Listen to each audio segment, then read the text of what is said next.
बिस्मिल्लाहिर्रहमानिर्रहीम। अस्सलाम वालेकुम students, welcome back to chemistry hub by Umar Saleem. Chemistry first year class chapter number 4 हम लोग बच्चों स्टडी कर रहे हैं। चैप्टर का नाम है स्टीशियोमेट्री। आज हमारी लेक्चर सीरीज का लेक्चर नंबर 9 है। टॉपिक है 4.7। टॉपिक का नाम है लिमिटेड एंड एक्सेस रिएक्टेंट। तो इसमें दो चीज़ें आ जाती है, एक लिमिटिंग रिएक्टेंट होता है, एक एक्सेस रिएक्टेंट होता है।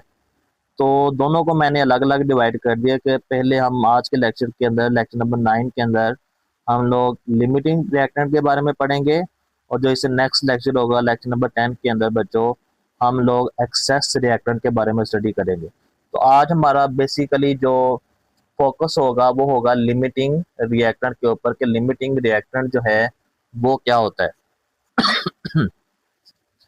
ओके बच्चों, लिमिटिंग रिएक्टेंट को समझने से पहले एक मैं एग्जांपल से बात शुरू करते हैं कि फर्ज करो मेरे पास एक कार मैन्युफैक्चर कंपनी है, कार मैन्युफैक्चरिंग कंपनी है जो गाड़ियां बनाती है। तो आपको पता है कार मैन्युफैक्चरिंग कंपनी कंपनी जो होती है उसमें एक कार बॉडी जो है जब 4 टायर्स के साथ मिलती है तो आपके पास कितनी गाड़ियां बनती है बच्चों? एक कार बनती है। ऐसे ही यानी कि एक कार बॉडी 4 टायर के साथ मिलेगी तो कितनी गाड़ी बनेगी? एक गाड़ी बनेगी। ओके जी, फर्स्ट करो, लेट्स सपोज फर्स्ट कर लेते हैं बच्चों कि मेरे पास जो है वो 5 कार बॉडी हैं। कितनी कार बॉडीज हैं बच्चों? 5 कार बॉडीज हैं और 24 टायर्स मौजूद हैं। मेरे पास स्टॉक के अंदर 5 कार बॉडीज हैं और 24 टायर्स मौजूद हैं। ओके जी, आपको पता है 5 कार बॉडी प्लस 20 टायर्स मिलके कितनी गाड़ियां बनाएंगे बच्चों? 5 कार बनेगी। ऐसे ही 5 कार बॉडी मिलके 20 टायर के साथ मिलेंगे तो कितनी गाड़ी बनेगी? 5 गाड़ी बनेगी ऑफ कोर्स। ठीक है, तो अब देखें यहाँ पे कार बॉडी जो है मेरे पास खत्म हो चुकी है क्योंकि मेरे पास 5 कार बॉडी का स्टॉक पड़ा हुआ था। कार बॉडी जो है वो खत्म हो चुकी है। कार बॉडी ने मेरे कार बनाने के अमल को क्या कर दिया? रोक दिया है, स्टॉप लगा दिया है। अब देखें ना, 4 टायर मेरे पास एक्स्ट्रा पड़े हुए हैं। ठीक है, जो रिएक्टेंट जो रिएक्टेंट आपके प्रोडक्ट बनाने के अमल को क्या कर दे? रोक दे, स्टॉप कर दे, उस रिएक्टेंट को बोलते हैं लिमिटिंग रिएक्टेंट। ऐसा रिएक्टेंट जो आपके प्रोडक्ट बनाने के अमल को क्या कर दे? स्टॉप कर दे, क्योंकि कार बॉडी ने आपके प्रोडक्ट को क्या कर दिया है? प्रोडक्ट को कर दिया है स्टॉप। तो कार बॉडी मेरे पास क्या होगी? Limiting reactant. आई होप कि आपको कॉन्सेप्ट समझ में आ। कार बॉडी मेरे पास बच्चों क्या कहलाएंगी? Limiting reactant. ऐसा रिएक्टेंट जो मेरे प्रोडक्ट बनाने के अमल को क्या कर दे? रोक दे, स्टॉप कर दे। ऐसे रिएक्टेंट को हम क्या बोलते हैं? लिमिटिंग। और जो चीज ज्यादा पड़ी होगी जारी बात वो हम नेक्स्ट लेक्चर के अंदर स्टडी करेंगे, उसको हम बोलते हैं एक्सेस रिएक्टेंट। ठीक है, तो 4 टायर्स मेरे पास एक्स्ट्रा पड़े हुए हैं ना, तो जो चीज ज्यादा है अजाफी पड़ी उसको क्या बोलेंगे बच्चों? Access reaction. अब डेफिनेशन के ऊपर जाते हैं। डेफिनेशन क्या है इसकी? The reactant which consume earlier. दो डेफिनेशन है, दोनों मैं यहाँ पे लिख देता हूँ। फर्स्ट डेफिनेशन है बच्चों, the reactant which is consumed early, जो जल्दी से खत्म हो जाए, जल्दी से इस्तेमाल हो जाए, in a chemical reaction, in a chemical reaction. वो रिएक्टेंट जो केमिकल रिएक्शन के दौरान जल्दी से इस्तेमाल हो जाए, उस रिएक्टेंट को क्या बोलते हैं? Is called a limiting reactant. उसको बोलते हैं बच्चों लिमिटिंग रिएक्टेंट बोला जाए। एक और डेफिनेशन है वो भी लिख लेते हैं, the reactant which control the amount of product. यानी कि वो ऐसा रिएक्टेंट जो प्रोडक्ट के अमाउंट को क्या करे? कंट्रोल कर। देखे ना, 5 कार बॉडीज उसने आगे प्रोडक्ट बनाना बनने ही नहीं दिया। अगर कार बॉडी ज्यादा होती तो एक और प्रोडक्ट बन सकता था ना। 5 कार बॉडी थी, 5 ही गाड़ियां बनी। लेकिन कार बॉडीज ने या ऐसे रिएक्टर ने जो हमारे प्रोडक्ट बनने के अमल को क्या कर दे, कंट्रोल करे। ठीक है, ऐसे रिएक्टर को क्या बोलते हैं, लिमिटिंग रिएक्टर। वो लिखते हैं यहाँ पे, the reactor which control the reactant which controls which controls the amount of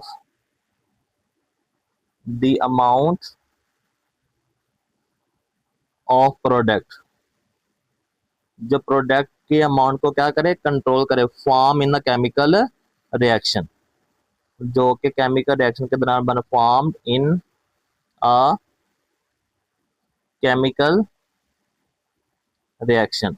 ऐसे रिएक्टर को क्या बोला जाता है बच्चों, लिमिटिंग रिएक्टर। आई होप कि आपको डेफिनेशन और जो इसका कॉन्सेप्ट है बच्चों वो आपको क्लियर हो गया होगा। ठीक है, तो इसकी बुक पे भी एग्जांपल दी गई, कहता है कि इन मैनी केमिकल रिएक्शन, बहुत से केमिकल रिएक्शन होते ऐसे होते हैं, the quantity of reactant are not use according to balance chemical equation. जो केमिकल इक्वेशन के अंदर जो आपको जो है वो अमाउंट दिखाई जाती है वो एग्जैक्टली यूज नहीं होती। तो उसको it it is a due, ये किस वजह से होता है, कुछ रीजन होती हैं जिसकी वजह से काम होता है। हम नेक्स्ट पेज के अंदर वो रीजन लिख लेते हैं कि क्यों इस्तेमाल नहीं होती, रीजन क्या है इसके पीछे। तो नंबर 1 पे रीजन जो है बच्चों इसका, to ensure that to ensure that expensive reactant, expensive जो रिएक्टेंट होते हैं is completely converted to desire product, is completely converted to the desired product. जारी बात है, आपने चीज महंगी खरीदी, आप तो ये नहीं चाहोगे कि आपका जो आपने जो चीज खरीदी महंगी है वो आपकी इस्तेमाल ही ना हो, वो प्रोडक्ट बना ही ना सके। तो ये चीज भी इसके लिए इम्पोर्टेंट है। To produce maximum amount of, यानी कि लिमिटिंग रिएक्टेंट के बारे में जानना इसलिए जरूरी है ताकि आप ज्यादा से ज्यादा प्रोडक्ट जो है वो कैसे प्रोड्यूस कर सकते हो। To produce maximum amount of, यानी कि आपका प्रोडक्ट है जो है वो बच्चों ज्यादा से ज्यादा बने। ठीक है, लास्ट वाला जो चीज नंबर 3 पे, to increase the rate of reaction, to increase the rate of, rate mean होता है स्पीड, कि रिएक्शन की स्पीड जो किस तरह जो है वो तेज होगी, वो भी हमने इस चीज का भी ख्याल रखना होता है। ठीक है, तो हम लिमिटिंग रिएक्टेंट कैसे पहचान सकते हैं, यानी कि मुझे कैसे पता चलेगा भाई ये, हाँ ये जो चीज है ये लिमिटिंग रिएक्टेंट है। To ensure limiting reactant, identification कैसे कर सकते हैं, identification of limiting reactant. Limiting reactant मैं बच्चों कैसे पहचान सकता हूँ, तो उसके भी 2-3 तरीके हैं। नंबर 1 पे हम आगे एग्जांपल भी करेंगे तो आपका कॉन्सेप्ट और ज्यादा क्लियर हो जाएगा। To calculate a number of moles, number 1 पे आपने क्या करना है, calculate the number of moles from given amount of reactant, from given amount of reactant जो आपको दिए गए हैं उनमें से आपके नंबर ऑफ मोल्स कैलकुलेट करने हैं। Find out the moles of product from each reactant, her reactant को फिर आपने नंबर ऑफ मोल्स प्रोडक्ट के साथ कंपेयर करना, कौन कितना बना रहा है। ठीक है, find out the number of moles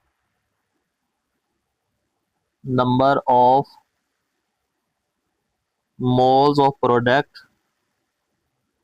products के नंबर ऑफ मोल्स आपने फाइंड करने from each reactant, her reactant के साथ, फ्रॉम ईच रिएक्टेंट। ठीक है बच्चों, तो उसके बाद बैलेंस केमिकल इक्वेशन का इस्तेमाल करें। लास्ट पे आता है कि identify the reactant which produce least amount.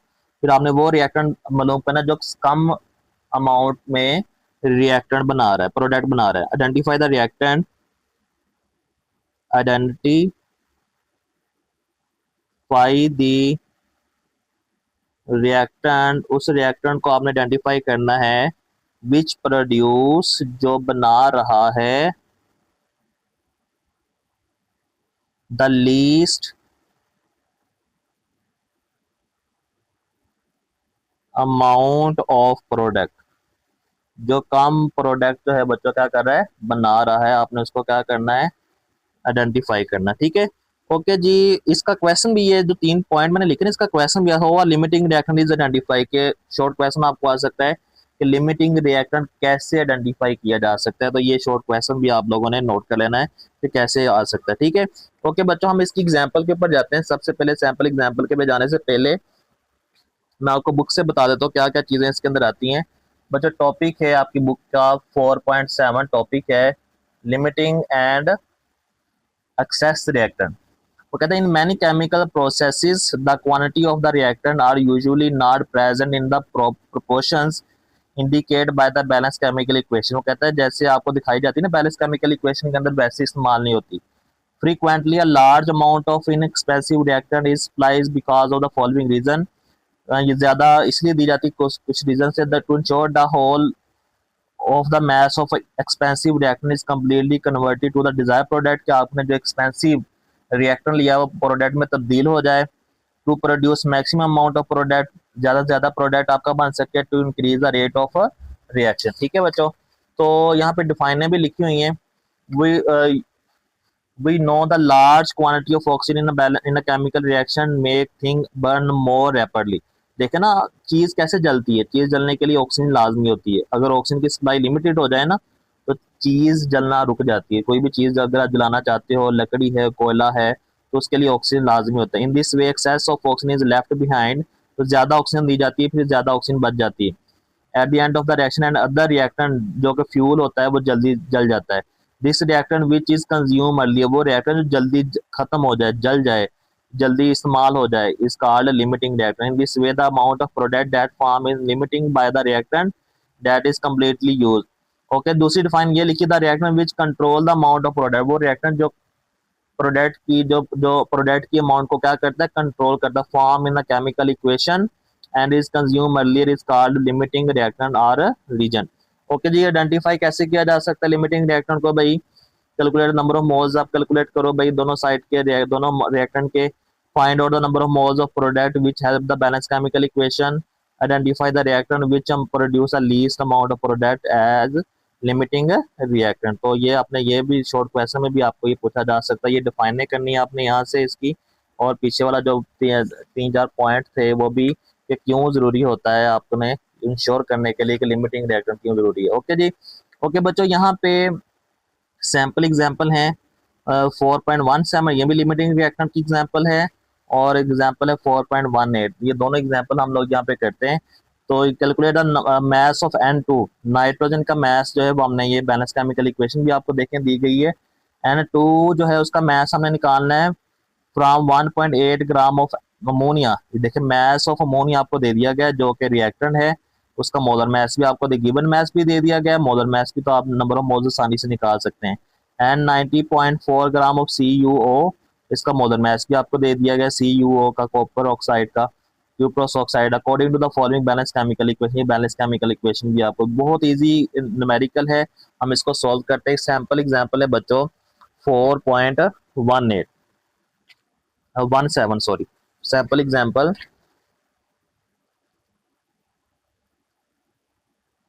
Okay बच्चों, एग्जाम्पल है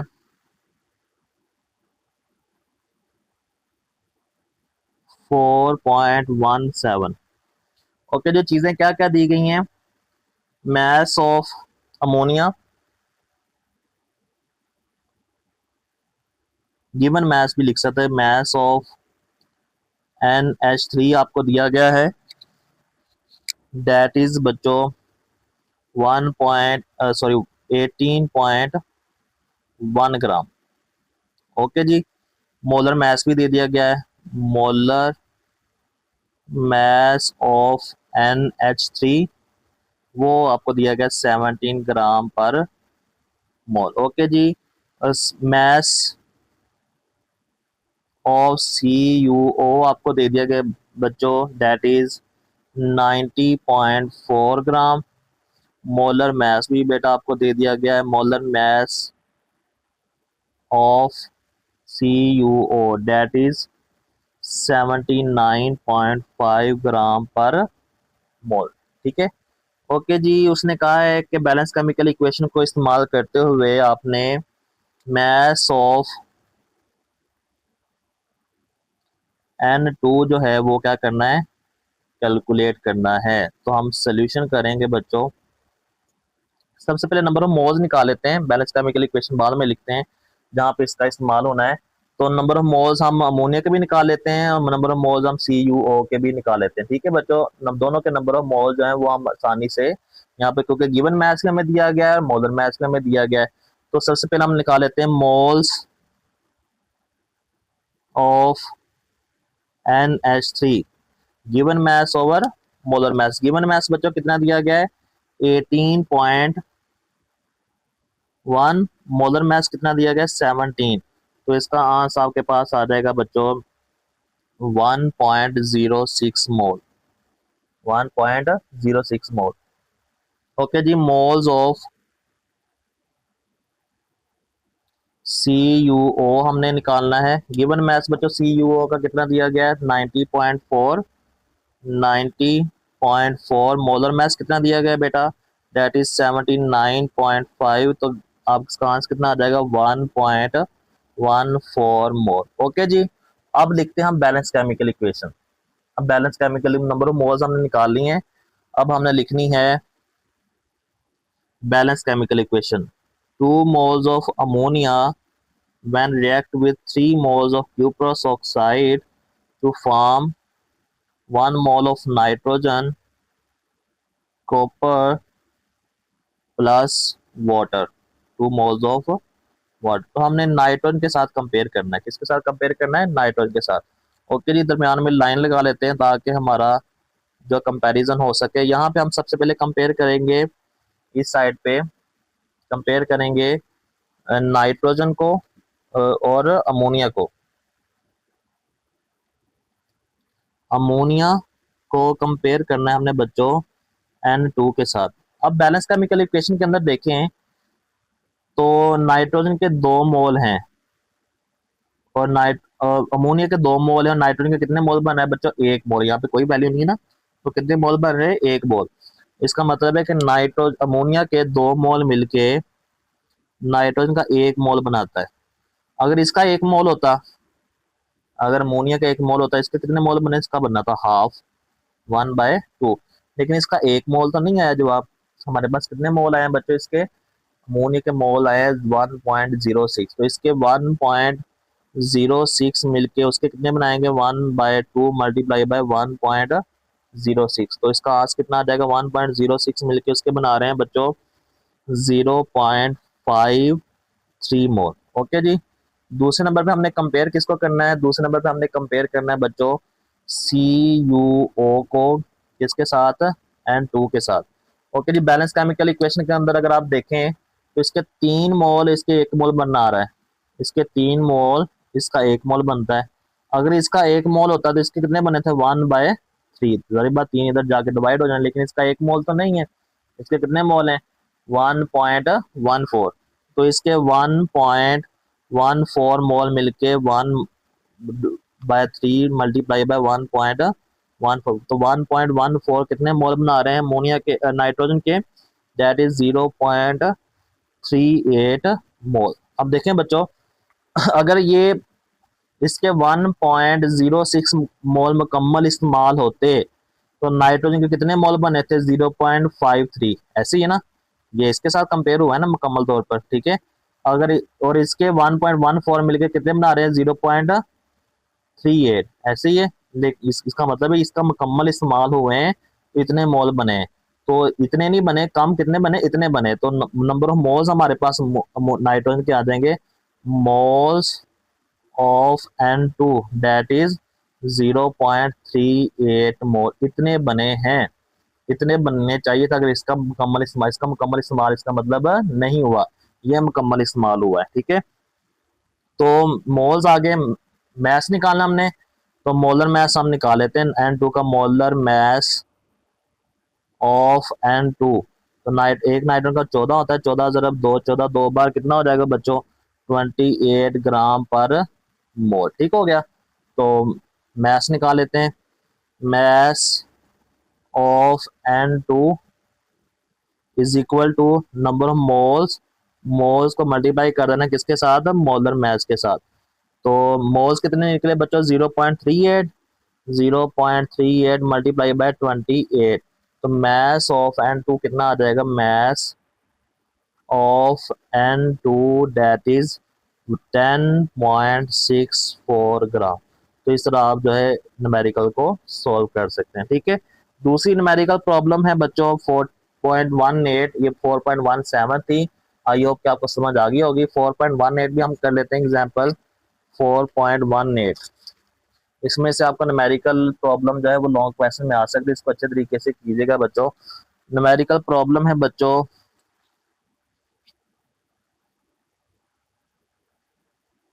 4.18। ओके जी, कहता है when aqua solution of sodium sulphate and lead nitrate PbNO3 twice are mixed, lead sulfate precipitate, lead sulfate बनता है आपके पास। Calculate the mass of lead sulfate, mass आपने बच्चों कैलकुलेट करना है, mass of PbSO4 वो आपने क्या करना है कैलकुलेट, जैसे पीछे हमने कैलकुलेट N2 का कैलकुलेट किया था। तो PbSO4 when 1.25 decimetre cube of 0.05 mole decimeter cube PbNO3 twice and 2.00 decimeter cube of 0.025 mole per decimeter cube sodium sulphate are mix. ठीक है, तो इसमें हमें नंबर ऑफ मोल्स हमें दे दिए गए हैं लेड सल्फेट के और सोडियम सल्फेट के और लेड नाइट्रेट के। ठीक है बच्चों, तो वो हमने यहाँ पे जो कैलकुलेट करना है। ओके बच्चों, यहाँ पे जो हमें वैल्यूज दी गई हैं, सबसे पहले वो वैल्यूज हम लोग लिख लेते हैं। हमें यहाँ पे कंसंट्रेशन दी गई है क्योंकि आइंस है ना, तो हमें यहाँ पे कंसंट्रेशन दी गई है और वॉल्यूम दिया गया है। तो वॉल्यूम ऑफ PbNO3 ट्वाइस, इसका हमें वॉल्यूम दिया गया है 1.25 डेसीमीटर क्यूब, और कंसंट्रेशन हमें इसकी दी गई है, concentration of PbNO3 twice that is 0.05 मोल पर डेसीमीटर क्यूब। ठीक है, उसके बाद वॉल्यूम हमें दिया गया है बेटा, volume of sodium Na2 of sodium sulphate that is आपके पास दिया 2.00 डेसीमीटर क्यूब। उसके बाद कंसंट्रेशन हमें दी गई है बेटा, concentration of Na2SO4 that is 0.025 मोल पर डेसीमीटर क्यूब। ठीक है, तो बैलेंस केमिकल इक्वेशन हमें दी गई है, बैलेंस केमिकल इक्वेशन भी हम यहाँ पे लिख लेते हैं। बैलेंस केमिकल इक्वेशन क्या है, Na2SO4 प्लस PbNO3 ट्वाइस, ये मिलके बनाते हैं PbSO4 प्लस 2NaNO3। तो यहाँ पे बच्चों आइंस का इस्तेमाल किया गया है, सल्फेट आइन है और लेड सल्फेट आइन है, उसके अंदर क्या क्या इस्तेमाल हुआ। तो हम यहाँ पे सबसे पहले नंबर ऑफ मोल्स हम कैलकुलेट कर लेते हैं। तो सोल्यूशन साथ साथ इसको नोट कीजिएगा लाजमी, मैं पॉइंट बना के यहाँ पे आपको समझा देता हूँ। पहला पॉइंट है बच्चों, calculate the number of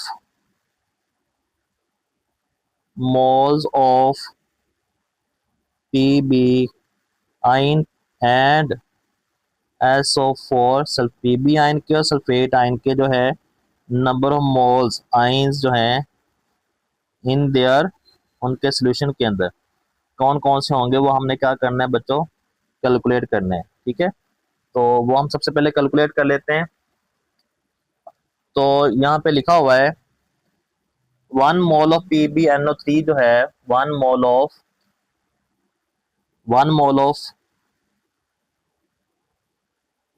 mole PbNO3 twice contain, उसके अंदर PB के लेड के जो आयन होंगे डेट इज 1 मोल। वो कितने मोल होंगे बच्चों, 1 मोल। लेकिन वो 1 मोल कंसंट्रेशन कितनी दी गई है, कंसंट्रेशन हमें दी गई है 0.05। तो 0.05 मोल पर decimetre cube PbNO3 twice contains PB ion जो है वो कितने होंगे बच्चों, वो होंगे 0.05 मोल पर डेसीमीटर क्यूब। सारी बात वो उतनी होंगे। तो therefore number of moles हम यहाँ पे कैलकुलेट कैसे करेंगे, देयर फॉर नंबर ऑफ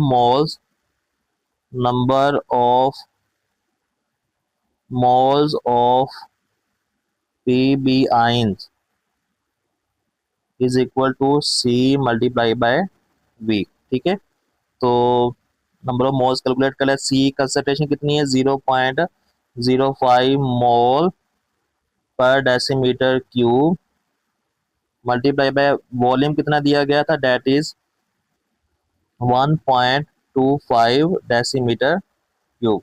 तो इसको जब मल्टीप्लाई करेंगे आपके पास आ जाएगा 0.0625 मोल। तो ये पीवी नंबर ऑफ मोल्स आपके पास आ जाएंगे, number of moles of PB2 plus ion, उसके नंबर ऑफ मोल्स आपके पास ये निकल आएंगे। ठीक है बच्चों, इस वैल्यू को निकालना है नंबर 2 पे। तो 1 मोल ऑफ सोडियम सल्फेट, अब सल्फेट आयन हमें निकालना है सोडियम सल्फेट में से। 1 mole of sodium sulphate contains SO4 2 minus ion, वो कितने होंगे बच्चों, वो होंगे 1 मोल। सारी बात 1 मोल ही है तो 1 मोल ही उसके अंदर होंगे। ठीक है, तो 0.025 मोल पर decimetre cube sodium sulphate contains SO4 ion, वो कितने होंगे, वो भी सारी बात सेम ही होंगे 0.025 मोल पर डेसीमीटर क्यूब। ठीक है, तो अब हमने मोल्स निकाले हैं। तो देयर फॉर मोल्स कैसे निकालेंगे बच्चों, सेम वैसे ही है, number of moles of SO4 sulphate ion, तो वो कितना C को मल्टीप्लाई कर देना किसके साथ, V के साथ। तो C की वैल्यू है आपके पास 0.025 मल्टीप्लाई बाय 2। तो इसका जवाब कितना आ जाएगा बच्चों, आपके पास आ जाएगा 0.05 मोल। तो मोल्स आपके पास आ जाएंगे number of moles of SO4 2 minus ion. ठीक है, तो आपके पास नंबर ऑफ मोल्स आ जाएंगे। ठीक है, अब हमने नंबर 2 पे कैलकुलेट प्रोडक्ट के नंबर ऑफ मोल्स को रिएक्टेंट के नंबर ऑफ मोल्स को देखते हुए कैलकुलेट करना है। दूसरा पॉइंट है calculate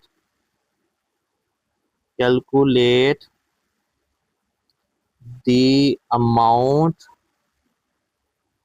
of product formed from each reactant. तो हर रिएक्टेंट जो है वो नेट आयन आयन की इक्वेशन जो कैसी बनती है, नेट आयन इक्वेशन जो बनेगी, आयनिक इक्वेशन में बच्चों आपके पास बनेगी Pb प्लस 2 प्लस सल्फेट आइन, तो दैट इज PbSO4 आपके पास। तो इसी का हमने निकालना था। तो गैप बैलेंस केमिकल इक्वेशन को हम इस्तेमाल करते हुए अगर हम निकालें, अगर हम बैलेंस केमिकल इक्वेशन से अगर हम निकालें बच्चों, तो Pb को हमने कंपेयर करना है PbSO4 के साथ। तो बैलेंस केमिकल इक्वेशन ये बनती है, इसका एक मोल बच्चों, Pb का एक मोल जो है उसके कितने मोल बना रहा है, उसका भी एक मोल बना रहा है। लेकिन इसका एक तो नहीं था निकला, इसका कितने निकले थे 0.0625 मिलके उसके भी कितने बनाएंगे 0.0625। इसी तरह दूसरे नंबर पे हमने कंपेयर करना है एस सल्फेट आयन को, इसके साथ कंपेयर करना है हमने बच्चों PbSO। तो बैलेंस केमिकल इक्वेशन के मुताबिक इसका भी एक मोल इसका भी एक मोल बना रहा है, ठीक है। लेकिन इसका एक मोल नहीं था, इसके कितने मोल थे 0.05 मोल थे, उसके भी कितने बनेंगे 0.05। तो ये छोटी वैल्यू है, ये वैल्यू क्या है, छोटी है, ठीक है। तो मोल्स आपके पास आ जाएंगे, मोल्स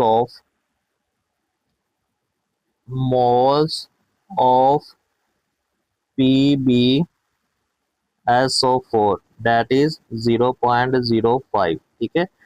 तो मोलर मैस आपके पास, molar mass of PbSO4 that is, वो आपके पास होता है बच्चों 303.3 ग्राम पर मोल, ठीक है। तो मैस निकाल लीजिए, मैस ऑफ PbSO4, तो मोल्स को मल्टीप्लाई कर देना है मोलर मैस के साथ, ठीक है। तो मोल्स कितने 0.05, मैस कितना 303.3 ग्राम पर मोल। इसका जवाब कितना आ जाएगा बच्चों, मैस आपके पास आ जाएगा, mess of PbSO4 that is 15.2 ग्राम। तो इस तरह आप इसको सोल्व कर सकते हैं, ठीक है। तो यहाँ तक हमारा लिमिटिंग रिएक्टेंट का जो कॉन्सेप्ट है बच्चों वो क्लियर होता है। नेक्स्ट लेक्चर के अंदर जो है हम लोग एक्सेस रिएक्टेंट के बारे में स्टडी करेंगे। तो इसके मतलब टॉपिक मतलब कोई भी क्वेश्चन आप मुझसे कमेंट सेक्शन में पूछ सकते हैं। अगर आपको मेरी वीडियोस पसंद आ रही हैं, वीडियोस को लाइक करें, अपने दोस्तों के साथ शेयर करें और चैनल को सब्सक्राइब कर लें। अल्लाह हाफिज़।